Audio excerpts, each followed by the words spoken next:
urban campus.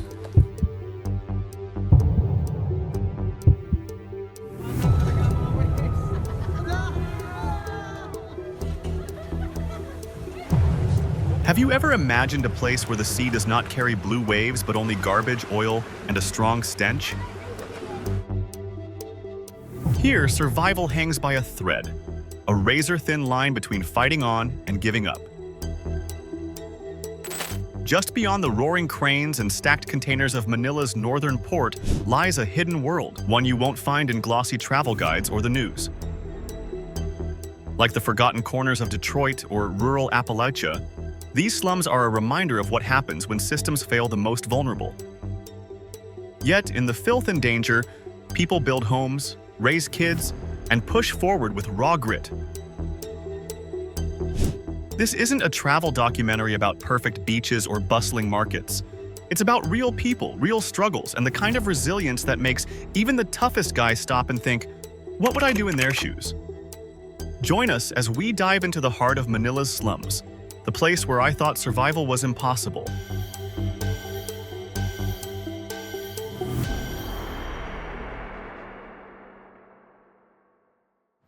Manila Bay, where the skyline glitters with modern towers and luxury malls, seems like a symbol of progress and prosperity. But as we zoom in, the true story begins to unfold, a story of inequality, poverty, and survival. Beneath the shine of the city, an entire community struggles to survive in conditions most would find unimaginable. The slums of Manila Bay didn't happen by accident. They are a result of decades of rapid urbanization, poor planning, and the relentless migration of people seeking better opportunities in the capital. The slums began forming as far back as the 1950s, when rural residents from the provinces flocked to Manila for jobs in the booming industrial and service sectors. With little to no affordable housing available, many ended up on the edges of the city living in makeshift homes on the outskirts, near rivers and along the coast. This, combined with the city's lack of infrastructure and poor waste management, turned Manila Bay into a dumping ground, physically and metaphorically, for the country's underprivileged. Rusted, corrugated iron roofs precariously perch on the dark, undulating waters of Manila Bay. What seems like a chaotic mess of makeshift homes built from scraps of wood, plastic, and metal is actually the foundation of a community struggling to survive. Families cling to whatever they can find, crafting shelters that barely keep them safe from the elements. The stench of decay and the sight of plastic waste drifting in the water is an everyday reality. In Manila, poverty and environmental neglect have become inextricably linked. According to the National Solid Waste Management Commission, Manila generates about 9,700 tons of waste every day. Shockingly, 17% of this waste is untreated and dumped directly into rivers and oceans. Manila's port, once a symbol of the country's trade power, is now one of Southeast Asia's worst plastic waste hotspots. Every square meter of the water is a grim reminder of overconsumption. Plastic bags, fast food wrappers, and bottles pile up, slowly choking the bay. Men like Ramon, a 38-year-old father of three, wake before dawn to face the garbage heaps, his voice rough from years of breathing toxic dust. I don't sleep much. Every bottle, every scrap of metal I find puts rice on my kids' plates.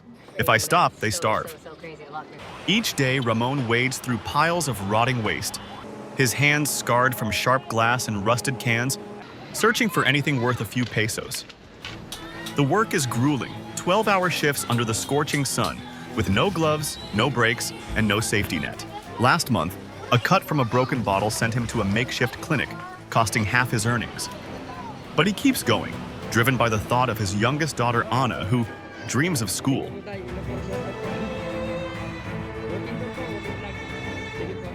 More than 15,000 households now live in the slums along the coast, most of them migrants from rural areas who arrived seeking a better life, only to find themselves pushed to the fringes of society. These families have no permanent homes, no stable income, and no legal protection. They are trapped in a cycle of poverty with little hope of escape. As a result, these slums have become a generational trap. According to a 2022 UN Habitat survey, up to 70% of children in these coastal slums never finish primary school. Not because they don't want to learn, but because they lack the resources and the schools to attend. Over 40% of families here have no access to clean water. The water they use for drinking, cooking, and bathing comes from the same polluted rivers and canals filled with trash, oil, and untreated sewage. Diseases like diarrhea, skin infections, and respiratory illnesses are so common that they have become an unavoidable part of daily life.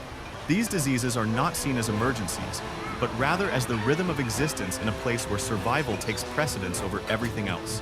Manila's slums weren't created overnight, nor were they caused by the people who live there. They were born from decades of neglect, poor governance, and the unchecked growth of the city. For years, the government has treated the issue as a problem for the future, something that will take time to fix. Meanwhile, the waste keeps coming, the disease keeps spreading, and the people keep suffering.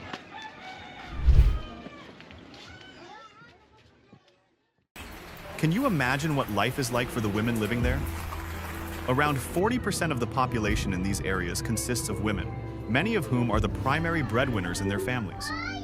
But for these women, survival is a daily fight, shaped by the harsh realities of poverty, exploitation, and systemic neglect.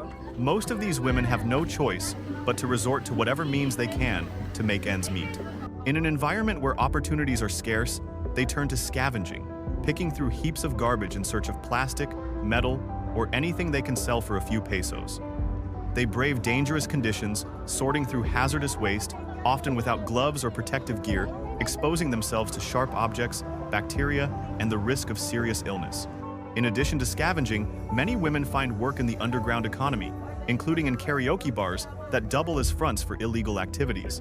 Here, they are subjected to exploitation, working long hours and often degrading conditions, with little protection or oversight. For some, this is their only option to survive in a city that has turned its back on them. They are forced into these spaces where their bodies are commodified, their worth measured by how much they can earn from serving alcohol or entertaining clients. In the most tragic cases, some women turn to selling their bodies, offering themselves for sex in exchange for basic necessities like food, shelter, or medicine. The lack of social services and the absence of a proper safety net leave them with few choices, but to endure these degrading and dangerous situations, they are often forced into silence, as the stigma surrounding their work isolates them from any support. There is little to no protection for these women. The local authorities, overwhelmed and underfunded, fail to provide any meaningful safety measures. Women who are victims of abuse, harassment, or violence have nowhere to turn, as legal frameworks designed to protect them are either non-existent or largely ineffective. The lack of a support system leaves them vulnerable to further exploitation, creating a vicious cycle of poverty and violence. Despite the dire circumstances, these women display remarkable strength and resilience. They work tirelessly to provide for their families, doing what they can to break free from the grip of poverty and degradation. But the challenges they face are overwhelming, and without proper support, the cycle of exploitation and hardship continues. Their stories remain largely unheard, and their struggles remain hidden behind the walls of Manila's slums. Will anyone ever hear their cries for help? Or will they continue to live in the shadows, invisible to the world? Have you ever eaten KFC chicken? In your country, those leftover bones might be thrown away, but here, they are brought back to life. In the slums of Manila, where food is scarce and survival is a daily struggle, even the bones of chicken are salvaged and transformed into a meal. Chicken bones adobo, a humble yet vital dish, takes what others discard and turns it into sustenance. For families living in poverty, nothing goes to waste, and the bones, once discarded, become a source of nourishment. What seems like trash to many is a lifeline to those living on the edge, highlighting the resilience and resourcefulness required to survive in such harsh conditions. Every day, they collect leftover chicken bones, skin, and any leftover meat scraps from the dump, which are washed, boiled, and cooked in a simple adobo sauce to make a meal that can stretch for multiple days. Though it may seem unappealing, this dish represents resourcefulness in the face of extreme poverty. This simple dish is often served with rice, making it a complete meal for many children who might otherwise go hungry. For those who live in Manila's slums, chicken bones adobo is not just a meal, it's a symbol of survival. It's a bitter reality, but it's the reality they live every day. By 2024, it was estimated that over 257,000 people were living in the coastal slums of Manila, according to the Partnership of the Philippine Urban Poor.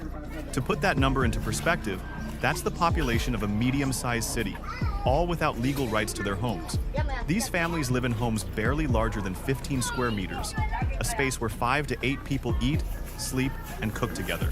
The materials that form their homes are whatever they can find: rotted wood, rusty corrugated iron, old plastic, and even torn cement bags. In this cramped space, they face an unthinkable reality.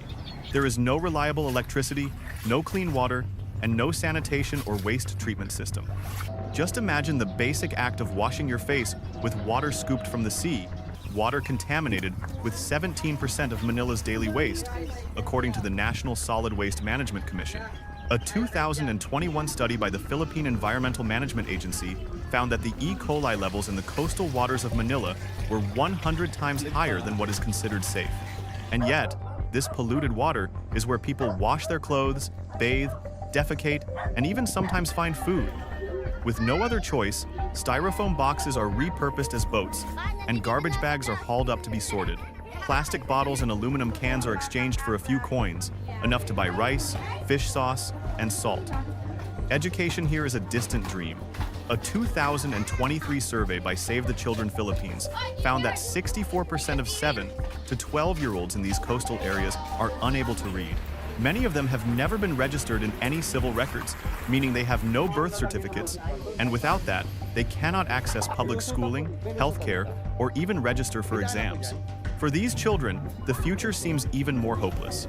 When the rainy season comes, these makeshift homes become breeding grounds for disease. Dengue, fever, pneumonia, and diarrhea spread rapidly, and children are the first victims. A 2024 study by the University of the Philippines revealed that the mortality rate for children under 5 in these coastal slums is 4 times higher than that of children in urban districts with proper healthcare systems. But perhaps what is most heartbreaking is not just the numbers. It's the truth that these communities are almost invisible in the eyes of the government. They lack household registration, an administrative area code, or any legal recognition. They have no right to medical benefits, no access to relief during natural disasters, and no recourse when they are forcibly relocated. They live in the capital city of the Philippines, yet they are not recognized as citizens. So, how did this happen? It is not just poverty. It's the result of a long series of failures. Failures in land management, budget allocation, population control, and most importantly, failures in social equity. Urban policies are written for those who can afford them, leaving everyone else to be pushed to the margins. Tourists visiting Manila will see a vibrant city with deep blue beaches, ancient Spanish architecture, and delicious street food.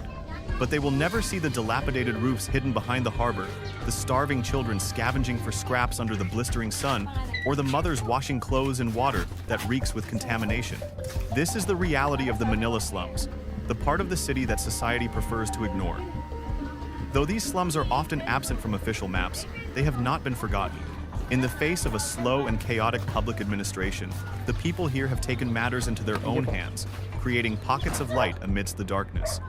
By the end of 2023, over 45 non-governmental organizations were actively working in the coastal slums surrounding Manila Bay, bringing critical support in the form of education, health services, environmental projects, and legal assistance. Makeshift classrooms have sprung up under hot tin roofs, with volunteers, often students or retired teachers, helping local children who have been left behind by the formal education system. In just 6 months, the Learning Under the Roof program increased literacy rates for 8 to 11-year-olds from 28% to 63%, a small but powerful victory in a place where hope is often in short supply. Community health and environmental initiatives have also started to make a difference. Through projects like the Clean Shores, Clean Lives project, spearheaded by Plastic Free Philippines, over 1,200 locals have been trained to sort recyclables, helping to remove over 110 tons of plastic waste in just 18 months. This program has created a small, sustainable recycling economy, providing extra income for hundreds of households. Micro-entrepreneurship is on the rise, with small bamboo stalls, clean water points, and solar-powered services beginning to dot the landscape. Despite these achievements, the community remains fragile. Many of these initiatives are supported only by temporary grants, And without continued funding, there's a real danger that 60% of the programs could be shut down in the next 12 months. What would happen if the classrooms disappeared? If the trash sorting jobs are no longer funded? If the people who have fought so hard to create a better life are left with nothing? The residents of these slums never asked to be saved. What they needed was opportunity, the chance to be recognized, to live with dignity, and to have a voice in the city they help sustain. While the road ahead remains uncertain, these small acts of resilience are helping to rewrite the narrative of Manila. It's not just a city in crisis, it's a city where resilience is born from the most unlikely places: garbage, dirty water, and poverty. In August 2024, the unthinkable happened. Within just 36 hours, a torrential downpour and an unexpected tidal surge submerged more than 70% of Manila's portside slums. What had been already fragile homes built from scavenged materials were now drowning in filthy, contaminated water. The floodwaters pushed layers of uncollected trash back into the homes, spilling onto beds, rice cookers, and even shared living spaces. For the families here, the flood didn't just damage property, it destroyed their sense of stability. And yet, this was just the beginning. Manila Bay is sinking. According to the Philippine Atmospheric, Geophysical, and Astronomical Services Administration, PAGASA, sea levels in Manila Bay are rising at an average of 0.4 centimeters per year, higher than the global average. The flooding of the slums has become more frequent, and the consequences more dire. Within 3 weeks of the flood, the Department of Health reported a doubling of hospitalizations for diseases like diarrhea, skin rashes, and respiratory infections. A local health center in Baseco district revealed that 62% of children under 10 were malnourished or severely dehydrated after the disaster. Can you imagine a child's pain, not just from hunger, but from knowing there's no food left to eat? The environmental destruction didn't stop at health concerns. The temporary classrooms, which had offered hope for education, were completely destroyed. Community programs like the Clean Shores, Clean Lives project were halted as the recycling centers flooded, leaving workers without income. Murals, once filled with vibrant colors and joy, became mere smudges in the black waters. The very symbols of hope now washed away in the floods. The statistics are grim. According to an internal report from Urban Development Watch, only 12% of community rehabilitation projects in coastal Manila are designed to withstand floods lasting longer than 24 hours. What does that say about the durability of these solutions? They were built on fragile foundations, unable to withstand the onslaught of natural disasters. Furthermore, funding for non-governmental organizations and community programs has dropped by 31% from 2022 to the end of 2024, as resources are diverted to areas affected by typhoons and droughts. But the real devastation isn't just caused by the floods. It's caused by a system that doesn't work in harmony, where central and local governments fail to communicate and decisions are made in a disjointed, chaotic way.